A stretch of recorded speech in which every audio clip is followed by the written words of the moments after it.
Hello everyone, and welcome to the channel. Today I actually have a little bit of a different video for you guys, where instead of playing a normal Crusader Kings 3 game where our goal would be to increase our family's wealth, military strength, and overall power base, we are actually going to be focusing on tearing the other rulers in Crusader Kings 3 down.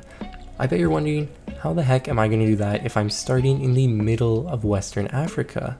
Well, thanks to my simple 5-step plan, taking down Europe has never been easier. Step 1.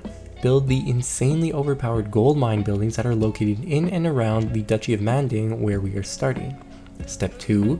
Use that added gold income to fill out all of the requirements to be able to adopt clanways and switch out of the tribal era. Step 3. Spend our gold on the buildings in our area so that we can make even more gold. Step 4. Take land near Europe so that we have diplomatic visibility on them and can start influencing their ways of life. Step 5. Sit back, relax, and enjoy the chaos. So as the beginning part of this game and the 5-step plan isn't really the main focus of this game, I'm actually going to speed it up and put together a epic montage for you guys so that we can get to the really interesting parts where I start messing with all the European rulers. So without further ado, let's cue the early Malayan Renaissance montage.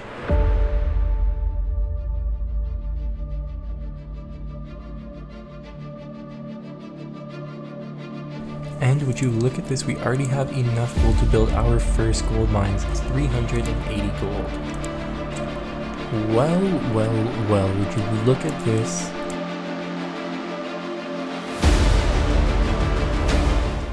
Oh baby, look at this spike in our gold. We're making 9.1 gold per month now.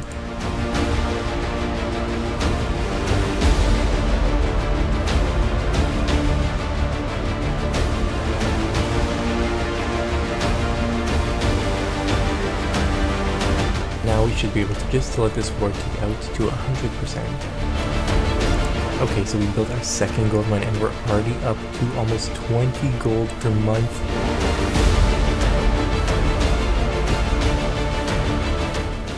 To absolute tribal authority, and look at this, we now have the decision to adopt clanways. We'll go ahead and do that right away. So I'm feeling pretty confident in our abilities to beat Ghana even with their allies. So I'm going to go ahead and declare a war on the Duchy of Bambouk, which is a duchy that has the 3rd gold mine.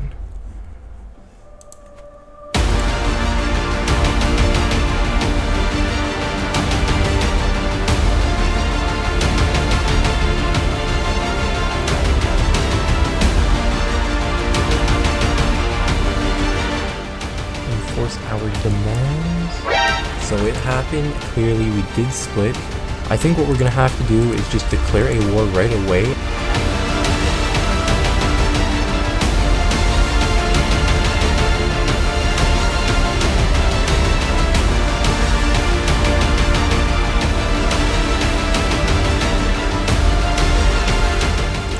I didn't want to kill my brother, I just wanted his land. Again, look, we have raiders coming in here trying to take our capital and get all of our money. So annoying. No, how does it go through? Oh, man. Now that we are finally a kingdom and we have all 3 of our gold mines up and running, I think it's about time we start thinking about how we will influence Europe. And you'll see that if we want to go and click on any one of these European rulers, it says that they're too far away to interact with and they're outside of our diplomatic range. So what we're gonna have to do is take some land that's a little kind of like a launch pad where we can exercise our diplomatic range and start influencing all of these European rulers. Okay, so unfortunately we got the crap raided out of us while we were over in the Canary Islands fighting our war. So now our capital gold mine has been raided. At least we hit 100% war score, meaning we can enforce our demands. So I just took this little piece of land over here in Sardinia, and it's actually a good piece of land because it has its own silver mine. You can see now we'll be able to talk to everybody. We can talk to the Pope, we can talk to Venice, we can talk to the HRE and France. Now we are at least in range of mainland Europe to start messing with everybody. So as for right now, I'm kind of just keeping an eye out on some of these big areas in Europe to see when there is a big war, which when there is, I can choose my champion and then feed them pretty much unlimited amounts of gold to make sure that they win the war. Okay, I think we have found our first conflict that we're going to intervene in here. So everybody seems pretty peaceful in Central Europe, but over here in England we have an independence war with this lady here who actually is the Duke of Normandy, and what they want to do is break off from England and become their own independent realm. So you can see currently they only have 12,000 troops while England has 2,400, so more than a double lead here. And you know, this guy right here, do I have anything against him? Not really. He's about to die actually, which is pretty interesting. It would be fun to help her anyway, you know, add to a little bit of chaos in Europe. Let's just, like, try to split up all of these really big realms that we have. So for this, I am going to send her some gold. You can see I'm actually going to lose stress from this because I'm generous, and send her 100 gold. And we can actually go ahead and send her more gold. And you see, we won't gain any more opinion with them, but what will happen is we can just keep her gold income going up here. And now you can see she has a surplus of 500 gold. So if we hit play here and watch her troops, we should see her buy some mercenaries or do something at least of value with that gold. And any day here, you can spend the gold. There we go. So look, she bought some mercenaries, bringing her total troop number up right here, as you can see. Oh, and England just had another independence war declared on him, so this might be her chance to break away from England and become her own duchy here, the Duchy of Normandy. A few moments later. Unfortunately for our Normandy friends here, it looks like she ended up losing the war. Now she's in jail.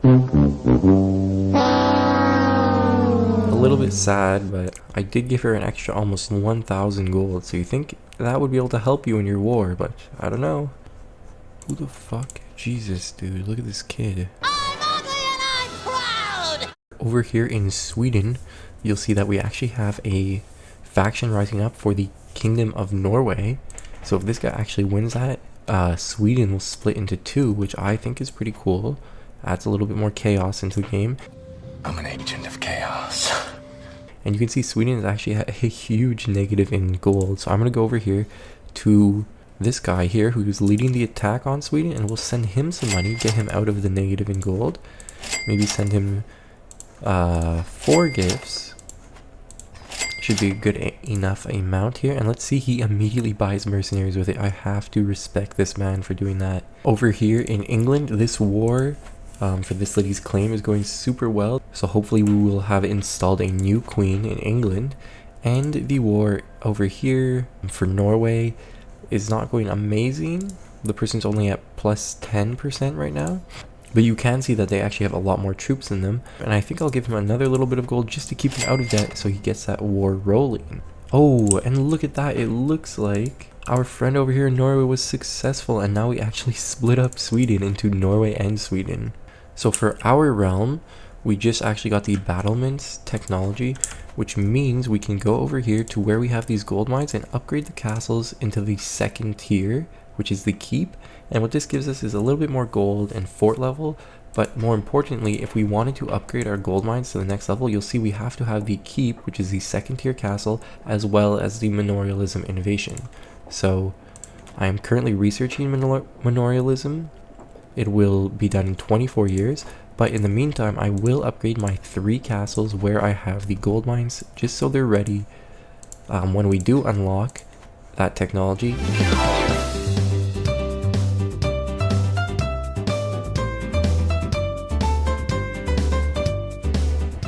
And now we're having a major independence war here in France. You can see the country would split in 2 if this actually goes through.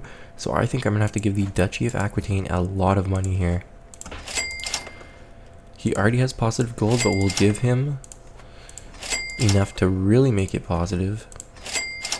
So now he has 800 gold in the bank. We'll see what he does with it. They are almost dead even in troops, so hopefully he buys some mercenaries to get him a little bit more troops. I don't know what's taking him so long. Okay, and it looks like he just bought some, so hopefully that helps him. Come on here. They're still pretty even in troops. Should I give this guy more money, or has he screwed himself here?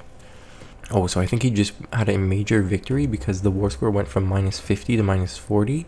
So actually, he did take a troop lead as well, so I'm going to give him a little bit more money.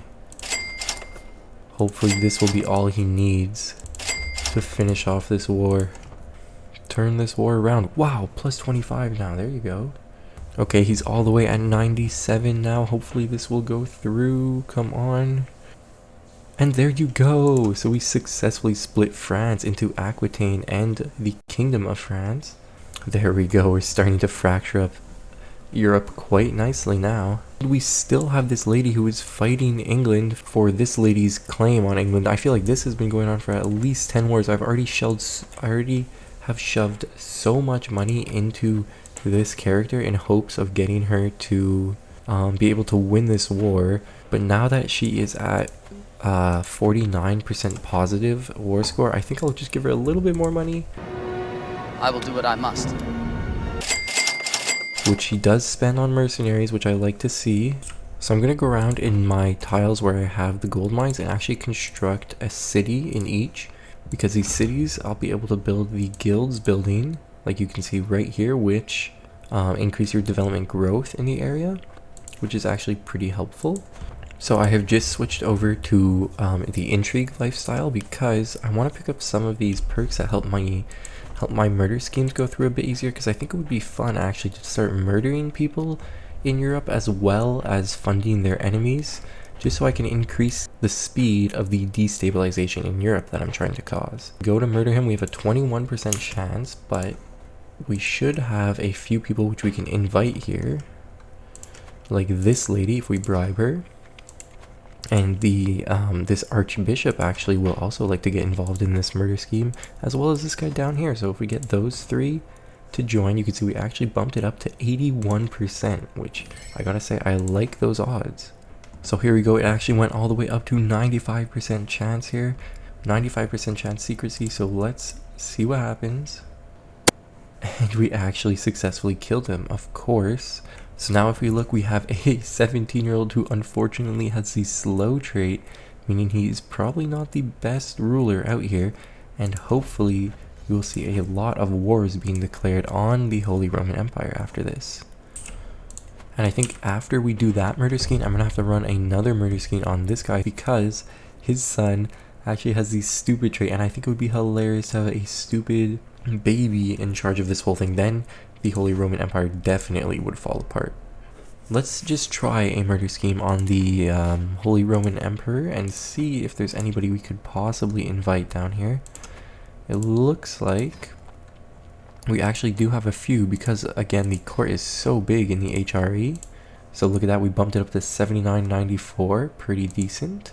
Back in Mali, we have finished our villages, our city baronies here. So I'm going to go ahead and build the guilds in these areas because, again, it increases the development growth, and I want high development in these areas because the higher the development, the more gold we will be making.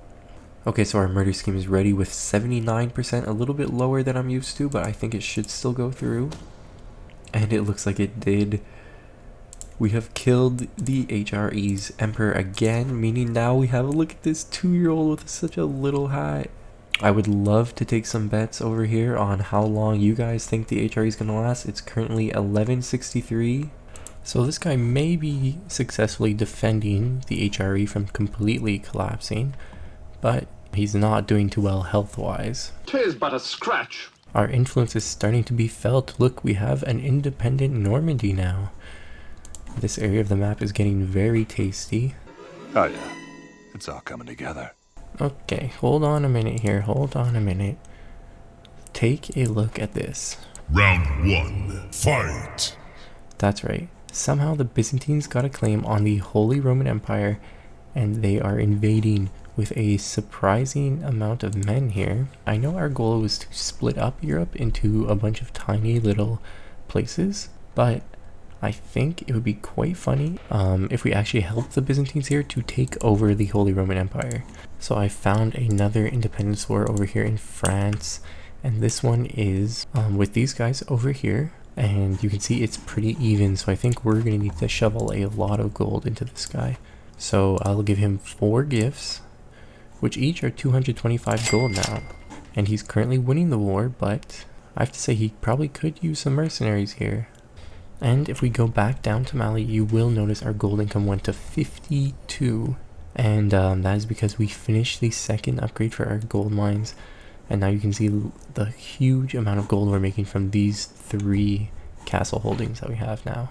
So it looks like the Byzantine Empire changed rulers, and now it's no longer the whole empire, but just this one vassal over here. If he wins it, I'm still interested to see what happens. I guess it would still be part of the HRE, or would he go and now be the emperor of the HRE? He's currently at plus 73, so it should go through. And our boy over here in France is almost done. And there we go. So now we have a completely new duchy down here in southern France. Look at this area of Europe here. It is getting absolutely crazy with all these little counties and duchies that are forming. Okay, so the Byzantines hit 100%. I really want to see what happens here. Okay. What? Did I say I wanted to die? No. Okay, so it looks like the guy who was down here, who was part of the Byzantine Empire, actually gets the empire title. And I guess that's because if you take a title that's the same level or bigger than the person who you're a vassal of, you get to become the ruler of that place. So now this Greek guy is in charge of the HRE, and he actually takes his land with him from over here, which is pretty interesting. I am hoping that this guy's subjects in the HRE will not be happy with a Greek person ruling them, causing a lot more revolts and independence factions coming up. So because I'm also a Muslim ruler, I got invited to this crusade over here for Syria, but I don't know if I really want to join it. I'm not gonna lie, our numbers aren't looking too good in comparison, so I might just sit this one out on the sidelines. Oh, you know what actually could be pretty fun is if we raise a little army over here and go and sack Rome while the Pope is not paying attention. So while all the Pope's forces are over here in Syria, I think it's the perfect opportunity for a nice little sneak attack here on Rome. I love how we have our whole army raised and we're still making 40 gold per month.